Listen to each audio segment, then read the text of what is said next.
most welcome, Rita ji. Thank you so much. Thank you Anuradha ji, thank you for this opportunity also. इसी बहाने हम मैं भी कुछ देख लेती हूँ पीछे का। तो जैसे कि आप सबको पता ही है कि विदुर जी जो थे वो दासी पुत्र थे। एक्चुअली राजा शांतनु और सत्यवती के दो बेटे थे, चित्रांगन और विचित्रवीर्य। तो चित्रांगन जो थे वो बड़े बेटे थे, और भीष्म ने और चित्रांगन की जो सॉरी शांतनु जो थे, वो बहुत जल्दी उनकी डेथ हो गई थी।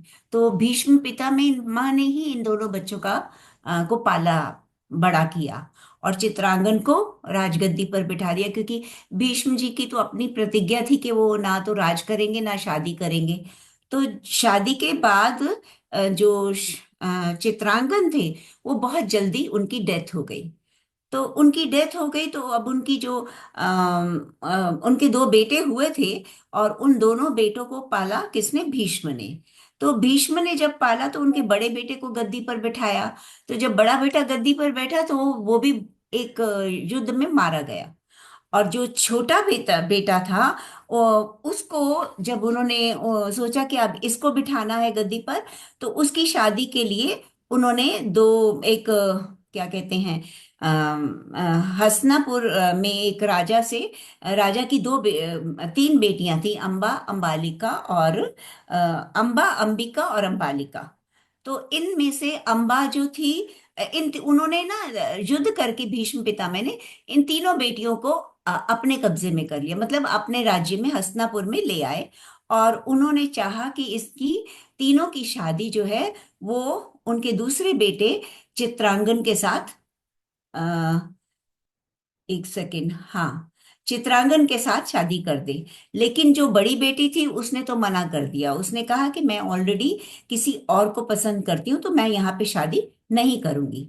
तो अंबिका और अंबालिका की शादी उन्होंने चित्रांगन से मैं भी भूल जाती हूँ, चित्रांगन से कर दी, सॉरी, विचित्र वीर्य चित्रांगन की तो डेथ हो गई थी, विचित्र वीर्य से कर दी। तो विचित्र वीर्य भी दो जो अंबिका और अंबालिका के साथ खूब अच्छे से रह रहे थे, लेकिन उनकी भी कोई संतान नहीं हुई। और संतान होने से पहले ही उनकी क्षय रोग से मृत्यु हो गई। और इसके बाद जो अंबिका और अंबालिका थी, अब उनकी शादी, उनके उनके कोई संतान नहीं थी। तो सत्यवती बहुत घबरा गई कि इनका अब राज्य कैसे चलेगा। तो उन्होंने भीष्म पितामह को कहा कि तुम इनकी अंबिका और अंबालिका से मतलब बेटे पैदा करो। लेकिन भीष्म पितामह ने उस बात के लिए मना कर दिया, क्योंकि उनकी जो प्रतिज्ञा थी वो नहीं तोड़ना चाहते थे। तो तब उन्होंने सत्यवती ने अपने सबसे बड़े बेटे वेद व्यास को बुलाया। तो वेद व्यास से जब उन्होंने कहा, तो वेद व्यास ने कहा कि ठीक है, आप इन दोनों रानियों को बोलो कि वो पूर्ण नगन अवस्था में मेरे आगे से गुजरे, तो वो गर्भ धारण कर लेंगी। और ऐसा ही उन्होंने अपनी बहुओं को कहा। लेकिन जब वो बहुएं वेद व्यास जी के सामने से गुजरी बारी बारी, बड़ी बहू गई, तो उन जो अंबिका थी जब वो गुजरी, तो वो उनके तेज से डर सी गई, और वो उसने अपनी आंखें बंद कर ली। तो इसलिए उनके वे गर्भ से जो बेटा पैदा हुआ वो जन्म से अंधा था, धृतराष्ट्र। और जो अंबालिका थी वो इतनी डरी हुई थी उनके तेज से, कि डर के मारे उनके यहाँ जो संतान उत्पन्न हुई वो पांडु था। और पांडु जो थे वो क्षय रोग से पीड़ित थे। अब जब वेद व्यास ने सत्यवती को बताया कि ऐसा हुआ है, तो जो जिसने आंखें बंद कर ली थी बड़ी रानी ने, उसके यहाँ अंधा बेटा पैदा होगा। और जो डर गई थी उसके यहाँ एक रोगी बेटा पैदा होगा। तो पांडु जो थे वो रोगी थे। और सत्यवती ने अपनी वो छोटी बहू को कहा कि तुम एक बार दोबारा से वेद व्यास जी के आगे से जाओ। तो उसने क्या किया, उसने कहा कि ठीक है। लेकिन वो खुद नहीं गई और अपनी दासी को भेज दिया।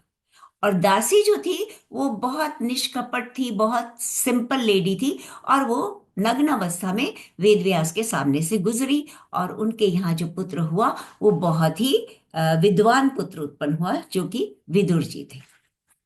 तो विदुर जी के बारे में तो सभी जानते हैं कि वो भगवान कृष्ण के बहुत प्रेमी थे और हमें बहुत ज्ञानी थे। और धृतराष्ट्र को हमेशा नेक सलाह देते थे कि क्या करना चाहिए। तो इस चैप्टर में विदुर जी जो हैं, उनकी पत्नी सुलभा और विदुर, ये दोनों ही भगवान कृष्ण के बहुत ही कहते हैं ना कि जैसे निष्काम भक्त थे।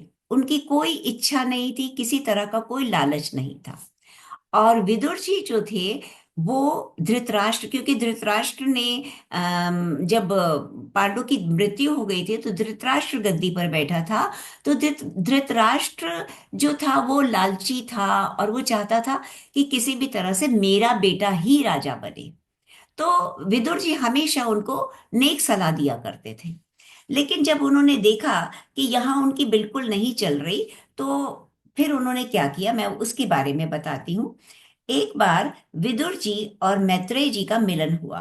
एक्चुअली जब ये कहानी जो है, जब परीक्षित को सुखदेव जी भागवत सप्ताह करवा रहे थे, परीक्षित का जब पता चल गया था कि उनकी मृत्यु तक्षक सांप के काटने से 7 दिनों में हो, 7 दिनों के बाद हो जाएगी, तो उनको सुखदेव जी भागवत कथा सुना, सप्ताह के दौरान भागवत कथा सुना रहे थे। तो उसी उसमें कॉन्टेक्स्ट में जब वो कथा पूरी हो गई तो परीक्षित जी ने बहुत सारे क्वेश्चन पूछे। तो उन क्वेश्चंस में उन्होंने आत्मा और शरीर के बंधन के बारे में कोई क्वेश्चन पूछा।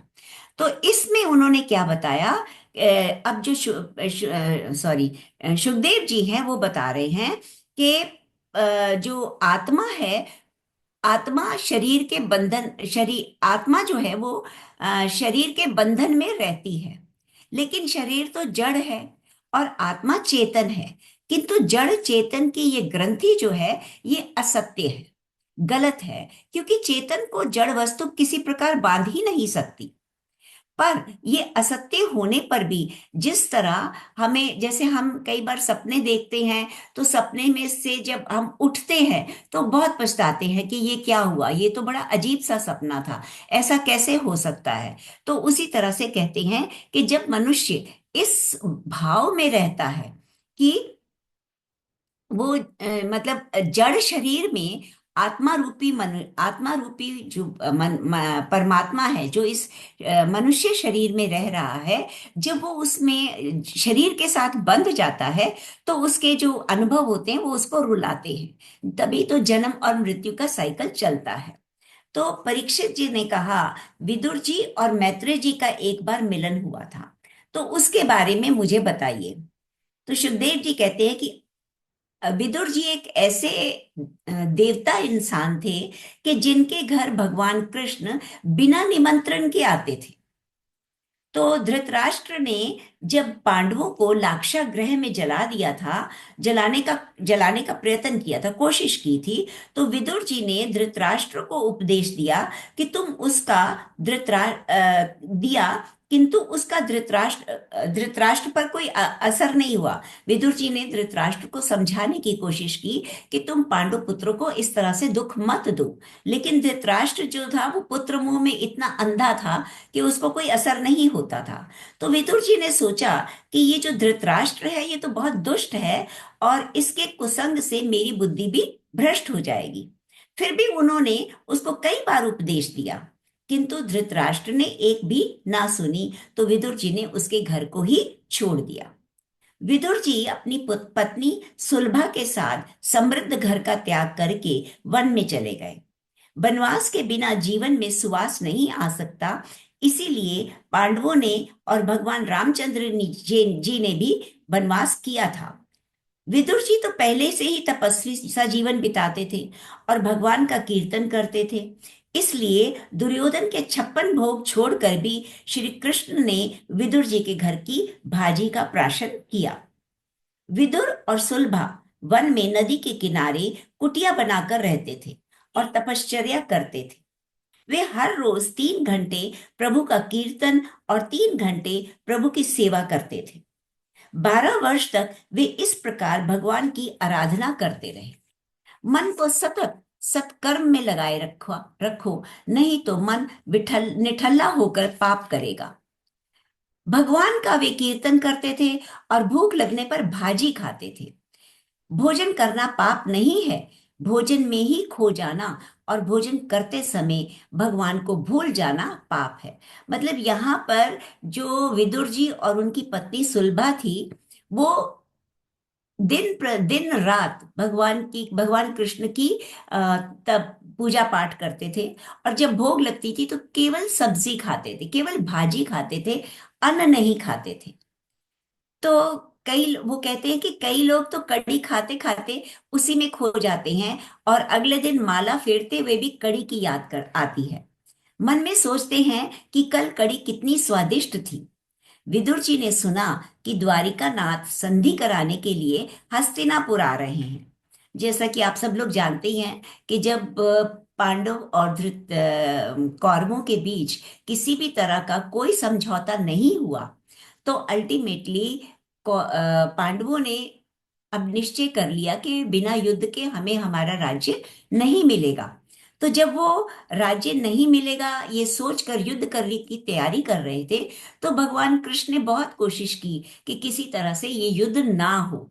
लेकिन कुछ जब कौरवों ने कहा कि वो एक नीडल की पिन के जितनी भूमि भी वो पांडवों को नहीं देंगे, तो भगवान कृष्ण ने कहा कि ठीक है, आखिरी चांस मैं लेता हूं, मैं कोशिश करता हूं कि किसी तरह से वो मान जाए और ये युद्ध टल जाए। तो जब विदुर जी ने सुना कि द्वारिकानाथ संधि कराने के लिए हस्तिनापुर आ रहे हैं, तो धृतराष्ट्र ने सेवकों को आज्ञा दी कि कृष्ण के स्वागत की तैयारी करो, 56 भोग लगाओ। धृतराष्ट्र ये सेवा कुभाव से करते हैं, सेवा सदा सद्भाव से करनी चाहिए। अब यहाँ पे धृतराष्ट्र जो कृष्ण की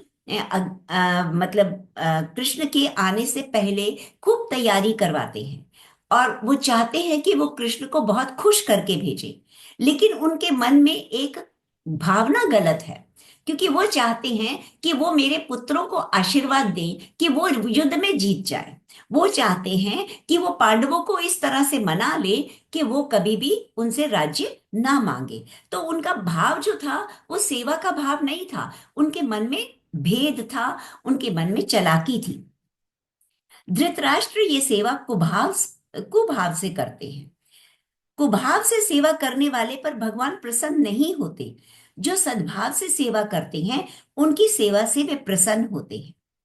विदुर जी गंगा स्नान करने गए थे। वहां उन्होंने सुना कि कल तो रथ यात्रा निकलेगी। पूछने पर लोगों ने बताया कि कल द्वारिका से भगवान कृष्ण आ रहे हैं। विदुर जी घर लौटे, वे बड़े ही आनंदमय दिख रहे थे। उनकी पत्नी ने पूछा, क्या बात है कि आज आप बड़े खुश दिखाई दे रहे हैं? विदुर जी ने कहा, सत्संग में सारी बात कहूंगा। मैंने कथा में सुना था कि जो 12 वर्षों तक सतत सत्कर्म करे उस पर भगवान कृपा करते हैं। 12 वर्ष एक ही स्थान में रहकर ध्यान करने वाले को प्रभु दर्शन देते हैं। मुझे लगता है कि द्वारिका नाथ दुर्योधन के लिए नहीं किंतु मेरे लिए ही आ रहे हैं। सुलभा ने कहा कि मुझे स्वप्न में रथ यात्रा के दर्शन हुए थे। वे स्वप्न सच होगा। 12 वर्षों से मैंने कभी अन्न नहीं खाया। विदुर जी कहते हैं कि हे देवी, तुम्हारी तपश्चर्या का फल मिलेगा, कल परमात्मा के दर्शन होंगे। सुलभा देवी ने विदुर जी से पूछा कि आपका प्रभु के साथ कोई परिचय भी है? मतलब दोनों भगवान कृष्ण को इतना मानते हैं कि उनके उनके लिए वो हमेशा तप करते हैं, भोजन नहीं खाते, 12 वर्ष से एक ही जगह पर रहकर तपस्या करते हैं। और उनको ये चीज भी मालूम है कि जब कोई भक्त 12 वर्ष एक ही जगह पर रहते हुए भगवान को याद करता है तो भगवान दर्शन जरूर देते हैं। तो अब विदुर जी उसको अपनी पत्नी को कहते हैं कि तुम तो इतनी तपस्विनी हो, मुझे पूरा यकीन है कि कल हमें भगवान के दर्शन होंगे। विदुर जी ने कहा कि जब मैं कृष्ण वंदना करता हूं तो वो मुझे चाचा कहकर पुकारते हैं। मैं तो उनसे कहता हूं कि मैं तो अधम हूं, आपका दासानुदास हूं, मुझे चाचा मत कहो। जीव जब नम्र होकर पर प्रभु की शरण में जाता है तो ईश्वर उसका सम्मान करते हैं। तो विदुर जी अपनी पत्नी से ये बता रहे हैं कि जब मैं उनकी वंदना करता हूँ तो उस वंदना के दौरान वो मुझे चाचा कहकर पुकारते हैं, और मैं उनसे कहता हूँ कि मैं तो इतना अधम हूँ, अधर्मी हूँ, छोटा हूँ, तो आप मुझे चाचा क्यों कहते हैं। लेकिन भगवान का क्या नियम है कि जब तुम इतने विनम्र हो जाते हो और प्रभु की शरण में जाते हो तो ईश्वर आपका सम्मान करते हैं। सुलभा के मन में एक ही भावना है कि ठाकुर जी मेरे घर पर भोजन करें और मैं उन्हें प्रत्यक्ष निहारूं। सुलभा कहती है कि वे आपके परिचित हैं, तो उनको हमारे घर पधारने का न्योता दीजिए। मैं भावना से तो रोज भगवान को भोग लगाती हूँ। अब मेरी ये इच्छा है कि मेरी दृष्टि के समक्ष वे प्रत्यक्ष रूप से भोजन करें। विदुर जी कहते हैं कि मेरे आमंत्रण को वो अस्वीकार तो नहीं करेंगे, किंतु इस छोटी सी झोंपड़ी में हम उनका आदर सत्कार कैसे करें। उनकी पत्नी तो चाहती है कि आप उनको जानते हैं तो आप उनको अपने आप अपने घर में निमंत्रण दीजिए। तो लेकिन विदुर जी क्या कहते हैं, उनके आगमन वो मेरे निमंत्रण को स्वीकार तो कर लेंगे, लेकिन हमारा घर इतना छोटा है, हमारे पास ऐसी कोई भी अ, व्यवस्था नहीं कि हम उनको अच्छे से अटेंड कर पाए। तो उनके आगमन से हमें आनंद तो होगा, किंतु उनको कष्ट होगा। मेरे भगवान 56 भोगों का प्राशन करते हैं, धृतराष्ट्र के घर उनका भली भांति स्वागत होगा, क्योंकि मेरे भगवान को तो 56 भोगों का भोग लगाया जाता है। तो मेरे घर आने को वो मना तो नहीं करेंगे, हमें तो खुशी होगी, लेकिन उनको हमारे घर में कुछ उतनी सुविधा नहीं होगी। तो मैं उन्हें क्या अर्पण करूंगा। हमारे यहाँ आने से ठाकुर जी को परिश्रम होगा, अपने सुख के लिए मैं भगवान को जरा भी कष्ट नहीं देना चाहता। यही पुष्टि भक्ति है। इस भक्ति को पुष्टि भक्ति कहती हैं, जहां भक्त अपने से ज्यादा भगवान की चिंता करता है। वो मतलब चाह कर भी भगवान को सिर्फ इसलिए नहीं बुलाते कि मेरे घर आने से भगवान को कष्ट ना हो। सुलभा ने कहा कि मेरे घर में चाहे दूसरी कुछ भी चीजें भले ही ना हो, किंतु मेरे हृदय में प्रभु के लिए अपार प्रेम तो है। वह प्रेम ही तो मैं भगवान के चरणों में समर्पित कर दूंगी। हम जो भाजी खाते हैं वही मैं ठाकुर जी के को प्रेम से खिलाऊंगी। जीव के सुधरने पर जीवन सुधरता है, और जीव के बिगड़ने पर जीवन भी बिगड़ जाता है। इसीलिए कहते हैं ना, स्पिरिचुअल स्पिरिचुअल लोग जो हैं वो ज्यादा मसालेदार और ज्यादा टेस्ट के लिए चीजें नहीं खाते, वो सिर्फ पेट भरने के लिए चीजें खाते हैं। तो अगर जीव को हमने कंट्रोल में कर लिया तो हमारा जीवन भी सुधरता है। सीधा सादा भोजन करने से जीवन शुद्ध होता है। यदि आहार सादगीपूर्ण और शुद्ध होगा तो शरीर में सात्विक गुण की वृद्धि होगी। सत्व गुण के बढ़ने से सहन शक्ति भी बढ़ती है और अंत में बुद्धि स्थिर हो जाती है। अतः विदुर जी की भांति अतिशय सादगी भरा जीवन जियो। जिसका जीवन सीधा सादा है वह अवश्य साधु बनेगा। सुलभा ने कहा कि मैं गरीब हूं, तो क्या हुआ, गरीब होना कोई अपराध है क्या। आपने कथा में कई बार कहा है कि प्रभु प्यार के भूखे हैं, भगवान गरीबों से अधिक प्यार रखते हैं। मतलब वो अभी भी अपने पति को इस बात के लिए मना रही है कि आप ही भगवान कृष्ण को अपने यहाँ आने का न्योता दे दो। तो विदुर जी ने कहा, भगवान राजप्रसाद में जाएंगे तो वहां सुख से रहेंगे, मेरे घर में उनको कष्ट होगा, इसीलिए मैं भगवान को यहाँ लाना नहीं चाहता। देवी, हमारे अंदर कुछ पाप अभी बाकी हैं, मैं तुम्हें कल कृष्ण के दर्शन कराने के लिए ले जाऊंगा, किंतु ठाकुर जी अपने घर आए ऐसी आशा अभी मत करो। वे बाद में कभी हमारे यहाँ आएंगे अवश्य, पर कल नहीं। वैष्णव इस आशा के सहारे ही जीता है कि मेरे प्रभु आज नहीं तो 5-10 वर्षों के बाद कभी तो आएंगे ही, और नहीं तो कम से कम मेरे जीवन के अंत काल में आएंगे ही। अब उनकी पत्नी सुलभा तो हमेशा से यही चाह रही है कि अगर हम गरीब हैं तो गरीबी होना कोई पाप नहीं है, आप फिर भी भगवान को निमंत्रण दो। लेकिन विदुर जी कहते हैं कि अगर वो धृतराष्ट्र के यहाँ जाएंगे तो वहां उनका अच्छे से स्वागत होगा, वो आरामदेह रहेगी, जगह उनके लिए आरामदेह रहेगी। तो इसलिए अभी ऐसी ऐसा विचार मत रखो। लेकिन कल उनकी जब रथ यात्रा निकलेगी तो मैं तुम्हें उनके दर्शन के लिए ले जाऊंगा। और ये अपने मन में विश्वास रखो कि आज नहीं तो कुछ समय के बाद वे अवश्य आएंगे, क्योंकि हम उनके सच्चे भक्त हैं। और अगर अभी नहीं आए तो कम से कम मेरे जीवन के अंत में तो वो जरूर आएंगे। सुलभा सोचती है कि पति संकोच वश आमंत्रण नहीं दे रहे हैं, किंतु मैं तो सच्चे मन से आमंत्रित करूंगी। अगले दिन विदुर और सुलभा बाल कृष्ण की सेवा करते हैं। बाल कृष्ण सिमरन कर रहे हैं। विदुर और सुलभा भगवान की प्रार्थना करते हैं। रथ यात्रा के समय मार्ग में इकट्ठे हुए ब्रह्मा ब्राह्मण वृंदों के द्वारा की गई स्तुति को सुनकर हर कदम के साथ जो द्रवित हो रहे हैं, वे दया के सागर अखिल ब्रह्मांड के बंधु और समुद्र पर कृपा करने के हेतु उसके तट पर निवास करने वाले श्री जगन्नाथ स्वामी सदा मेरे नेत्रों के सम्मुख रहें। हमेशा रथारूढ़ द्वारिका नाथ के दर्शन करो। भगवान रथ में बैठकर जा रहे हैं।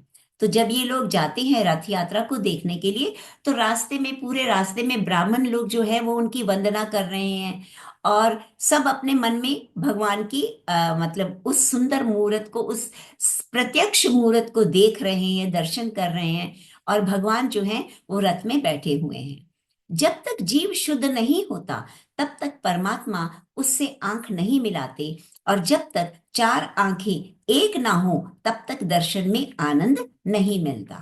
तो यहाँ पर वेद व्यास जी कहते हैं कि अगर जीव अपने अंतःकरण से शुद्ध नहीं है तो परमात्मा उनके साथ आंख नहीं मिलाते। और जब भक्त और भगवान दोनों की दो दो आंखें, चार आंखें मिलकर एक ना हो जाए तो उस दर्शन में आपको आनंद नहीं आता। विदुर और सुलभा भी रथ देख रहे हैं। विदुर जी सोचते हैं कि मेरी ऐसी तो पात्रता नहीं है कि भगवान मेरे घर आए, किंतु क्या एक नजर मुझे देखेंगे तक नहीं। मैं पापी हूं, किंतु मेरे भगवान तो पापी के उद्धारक हैं, पतित पावन हैं। उनके लिए मैंने सभी विषयों का त्याग कर दिया है। अपने मन में विदुर जी सोचते हैं, हालांकि मेरी ऐसी पात्रता नहीं, मतलब मैं इस काबिल तो नहीं हूं, लेकिन क्या भगवान एक नजर मुझे देखेंगे भी नहीं। मान लिया मैं पापी हूं, लेकिन भगवान तो पापियों का उद्धार करने के लिए आए हैं। तो मैंने तो उनके लिए अपने सारे विषयों विषयों मतलब यहाँ पर मटेरियलिस्टिक कंफर्ट्स के लिए है। मतलब मैं तो भौतिक सुखों को त्याग चुका हूं। और अपने मन में सोचते हैं कि मैंने, देखिए, मैंने तो आपके लिए सभी विषयों को त्याग दिया है। हे नाथ, आपके लिए मैंने क्या क्या ना सहा। 12 वर्षों से मैंने अन्न नहीं खाया। क्या भगवान मेरी और एक दृष्टि भी नहीं करेंगे। कृपा कीजिए। हजारों जन्मों से मैं आपसे जुदा रहा हूं, पर आज आपकी शरण में आया हूं। लोगों की भीड़ में से रथ आगे बढ़ रहा था। प्रभु की आंखें तो नीचे की ओर देख रही थी। विदुर सुलभा ने दर्शन किए। श्री कृष्ण ने भी विदुर चाचा को देखा। विदुर कृतार्थ हो गए कि चलो, मेरी और भगवान ने दृष्टि तो की। भगवान का दिल भी भर आया। दृष्टि प्रेम से आर्द्र हो गई। दोनों की नजर मिली और विदुर जी बहुत प्रसन्न हैं, और दोनों की दृष्टि आंखों में आंसू भर आए। भगवान ने सोचा, मेरे विदुर ने न जाने कब से मेरी प्रतीक्षा कर रहे हैं। सुलभा को लगा कि मेरे प्रभु मेरी ओर देखकर हंस रहे थे। मेरे प्रभु ने मेरी ओर देखा। भगवान जानते हैं कि मैं विदुर की पत्नी हूं, इसीलिए उन्होंने मुझ पर दृष्टिपात किया। तो भक्त कितने इनोसेंट होते हैं, कितने भोले भाले होते हैं। माने वो, उनके मन में कोई ऐसी चंचलता होती ही नहीं है। वो सोचते हैं कि भगवान हमें जानते हैं, यही बहुत बड़ी बात है। तो वो कहती है, क्योंकि मैं विदुर की पत्नी हूं और भगवान मुझे जानते हैं। प्रभु ने दृष्टि से ही विदुर जी से कहा कि मैं आपके घर जाऊंगा, किंतु अति आनंद में डूबे हुए सुलभा, विदुर जी भगवान का संकेत समझ ना पाए। हालांकि भगवान कृष्ण ने उनको मतलब हिंट दे दिया, दृष्टि से ही हिंट दे दिया, लेकिन वो दोनों इतने आनंदित थे कि वो इस संकेत को नहीं समझ पाए। कृष्ण हस्तिनापुर गए। वहां धृतराष्ट्र और दुर्योधन प्रभु के स्वागत के लिए 1 महीने से तैयारी कर रहे थे। प्रभु का आगमन हुआ।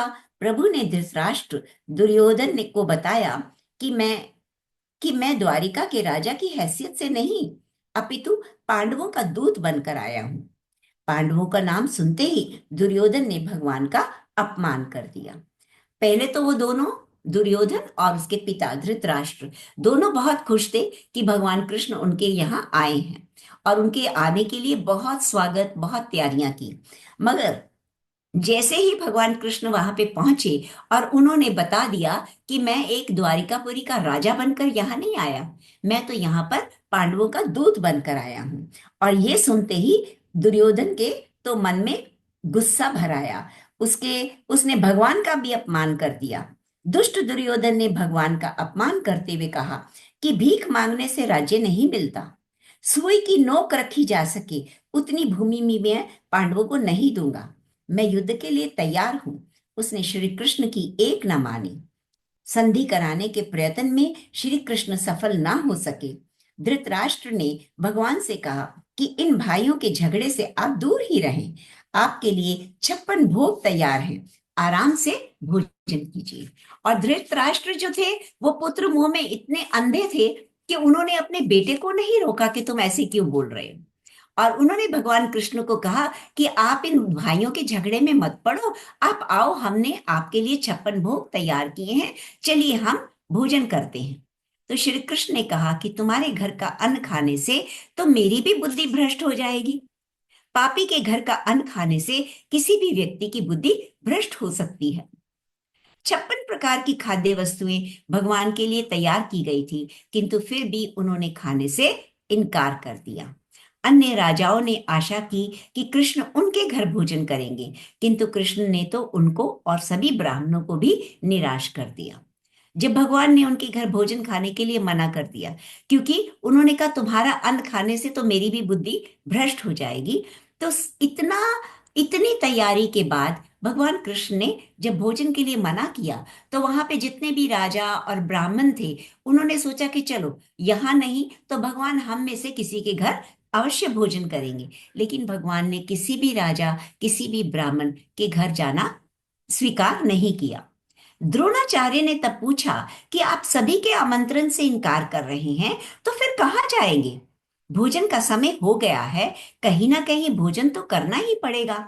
यदि दुर्योधन के यहाँ भोजन करने में आपको कोई ऐतराज है तो आप मेरे घर चलिए। भगवान ने उनसे भी इनकार कर दिया और कहा कि मेरा एक भक्त गंगा किनारे पर रहता है, मैं उसी के घर जाऊंगा। द्रोणाचार्य समझ गए कि हम वेद शास्त्र संपन्न ब्राह्मण आज हार गए, धन्य हैं विदुर जी। तो द्रोणाचार्य ने सोचा, द्रोणाचार्य उनके बच्चों के शिक्षक थे, तो उन्होंने सोचा कि ठीक है, अगर आपको यहाँ दुर्योधन के खाना नहीं खाना तो मेरे घर चलो, मेरे घर तो आप खाना खा सकते हो। तो लेकिन भगवान कृष्ण ने कहा कि नहीं, वो उनके घर भी जाने को तैयार नहीं हुए, और उनको बताया कि गंगा किनारे उनका एक भक्त रहता है, वो उसी के घर जाकर भोजन करेंगे। भगवान ने सोचा कि विदुर जी दीर्घ काल से मेरी प्रतीक्षा कर रहे हैं, तो मैं आज उनके पास ही चला जाऊं। इस तरफ विदुर जी सोच रहे हैं कि मैं अभी तक अपात्र ही रह गया हूं, अतः भगवान मेरे घर नहीं आते। आज सुलभा का हृदय भी बड़ी कातरता और आर्द्रता से सेवा कर रहा है। वह भगवान से प्रार्थना कर रही है कि मैंने आपके लिए सर्वस्व का त्याग कर दिया है, फिर भी आप नहीं आ रहे हैं। गोपियां सच कहती हैं कि कन्हैया के पीछे जो लग जाता है उसी को वह रुलाता है। अब भगवान अपने मन में सोच रहे हैं कि विदुर जी मेरे इतने समय से, लंबे समय से मेरी प्रतीक्षा कर रहे हैं, तो आज तो मैं उन्हीं के पास जाऊंगा। और इधर विदुर जी जो हैं, उनके मन में ये ख्याल आ रहा है कि शायद मैं अपात्र हूं, मतलब मैं अभी इस काबिल नहीं बना कि भगवान मेरे घर में आए। और इधर सुलभा जो है वो बहुत बहुत अंतर मन से प्रार्थना कर रही है कि भगवान मेरे घर क्यों नहीं आ रहे, कि मैंने तो आपके लिए सब कुछ छोड़ दिया, फिर भी आप मेरे पास नहीं आए। तो फिर उस वो अपने मन में सोचिए कि ठीक है, शायद गोपियां ही सच कहती हैं कि जो भी कन्हैया को ज्यादा चाहता है, कन्हैया उसी को रुला। आपके लिए मैंने संसार सुख को त्याग दिया, सर्वस्व आपके चरणों में रख दिया, फिर भी मेरे घर आपका आगमन क्यों नहीं हो रहा? कीर्तन भक्ति श्री कृष्ण को अति प्रिय है। सूरदास जी भजन करते हैं तो कृष्ण आकर उनके हाथ में तंबूरा देते हैं। सूरदास जी कीर्तन करते हैं और कन्हैया सुनता है। ये सुलभा के विचार हैं कि वो कहती है कि मैंने तो सारे संसार के सुखों को त्याग दिया और टोटली आपके चरणों में सरेंडर, अपने आप को समर्पित कर दिया है, और फिर भी आप मेरे पास नहीं आ रहे। लेकिन कीर्तन भक्ति तो भगवान को अति प्रिय है। और जैसा हम सब जानते हैं कि सूरदास जो देख नहीं सकते थे और उनके पास कुछ भी नहीं था, वो जहां कहीं जगह मिलती थी वहीं बैठकर भजन गाते थे। और जब वो भजन गाते थे तो भगवान कृष्ण इतने आकर्षित होते थे कि भगवान कृष्ण को वो देख तो नहीं सकते थे, लेकिन भगवान कृष्ण उनके पास आते थे, उनके हाथ में तंबूरा देते थे, वो तंबूरा बजाते हुए भजन गाते थे और भगवान कृष्ण बैठकर उनके भजनों को सुनते थे। भगवान नारद से कहते हैं कि ना तो मेरा वैकुंठ में वास है, ना तो योगियों के हृदय में। मैं तो वहीं पर रहता हूं जहां मेरा भक्त प्रेम से आर्द्र होकर मेरा कीर्तन करता है। झोंपड़ी में विदुर सुलभा भगवान के नाम का कीर्तन कर रहे हैं, किंतु वे नहीं जानते कि वे जिसका कीर्तन कर रहे हैं वह आज साक्षात उनके द्वार पर खड़ा है। मनुष्य का जीवन पवित्र होगा तो भगवान बिना आमंत्रण पाए ही उसके घर आएंगे। जो परमात्मा के लिए जीता है उसके घर परमात्मा स्वयं आते हैं। तो भगवान नारद जी से कहते हैं कि मेरा वास वैकुंठ में भी नहीं है, योगियों के हृदय में भी नहीं है, लेकिन जहां मेरा भक्त आर्द्र होकर पूर्ण समर्पण से मेरी भक्ति करता है, मेरा कीर्तन करता है, मैं उसके हृदय में रहता हूं। अब झोंपड़ी में विदुर और सुलभा दोनों भगवान का कीर्तन कर रहे हैं, किंतु उनको मालूम ही नहीं कि भगवान उनके द्वार पर खड़े हैं। वो वेट कर रहे हैं कि कब दरवाजा खुलेगा। और वो कहते हैं कि वहां पर ऐसी जगह पर ऐसे भक्त के घर में भगवान बिना आमंत्रण के ही चले जाते हैं। तो जो परमात्मा के लिए जीता है उसके घर भगवान स्वयं आते हैं। तो अभी वो नेक्स्ट चैप्टर में आएगा कि वो कैसे उनके घर के अंदर जाते हैं और फिर कैसे सुलभा जो है वो उनका स्वागत करती है। तो इतना काफी हो गया, मैंने कहा समय हो जाएगा तो इसलिए मैंने, जी जी जी जी आप ऐड करिए कुछ भी। जी जी कुछ रीता जी, बहुत ही अच्छा ये आज का अध्याय रहा। आज कुछ समय की भी कुछ कमी सी हो गई है, और बहुत अच्छा मन को छूने वाला था। अ, मैं तो इतना ही मतलब कोई और अगर इसमें जोड़ना चाहता है, मैं तो कुछ और नहीं जोड़ सकती, बस कहानी में बह गई, मैं ये बोल सकती हूँ।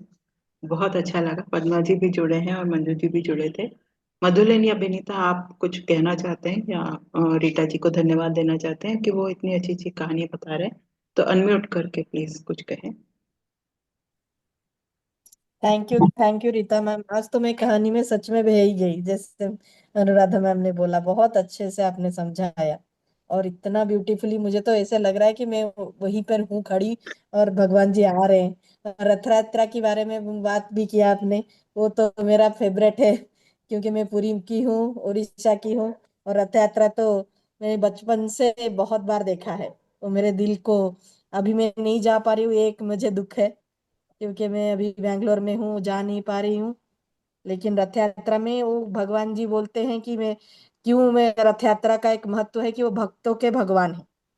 गरीब हो धनी हो कोई भी हो, जो आ नहीं पाता मंदिर में, और किसी को भी जो कुछ कुछ बर को अलाउ भी नहीं है, तो वो सर्वसाधारण को अपना दर्शन देते हैं रथ यात्रा में आके।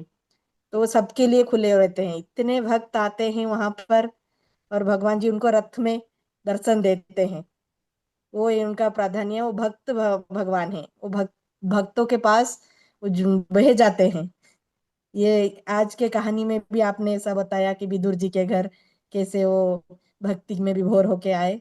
बहुत अच्छा लगा ma'am, thank you so much. और उस आगे आगे के कहानी के लिए मैं बहुत ही वेट कर रही हूँ। आज मुझे जल्दी जल्दी आप आके उसको आगे का कहानी बताया, क्योंकि मुझे उत्साह हो रहा है क्या होगा आगे, भगवान जी के साथ उन्होंने कैसे अपना समय बिताया होगा, ये सभी मैं जानना चाहूंगी मैम। जरूर थैंक यू, जरूर थैंक आज यू सभी की रीता। तरफ से मंजू जी, पद्मा मैम, विनीता जी की तरफ से मैसेजेस में धन्यवाद दे रहे हैं रीता जी। बहुत बहुत थैंक यू धन्यवाद। सो मच और रीता। आप थैंक यू। जल्दी से सेकंड। जी Padma ji, thank you so much. नमस्ते मैम। नमस्ते। आपने भागवत का महत्व जो है ना वो बहुत अच्छे तरह से समझाया, और ये स्टोरी तो पूरा दिल को छू गया है। इतना अच्छा लगा, भक्त और भगवान का जो रहता है रिश्ता, इतने अच्छे से आपने समझाया। जो सच में भगवान के साथ जुड़ा होता है, ये जब सुनेगा ये कहानी, उसके आंख से जरूर आंसू निकल आएंगे कि उसके भगवान उसके लिए कितना परीक्षा लेते हैं, कभी तो आएंगे, ऐसे लगेगा जरूर। बहुत बिल्कुल। अच्छा लगा।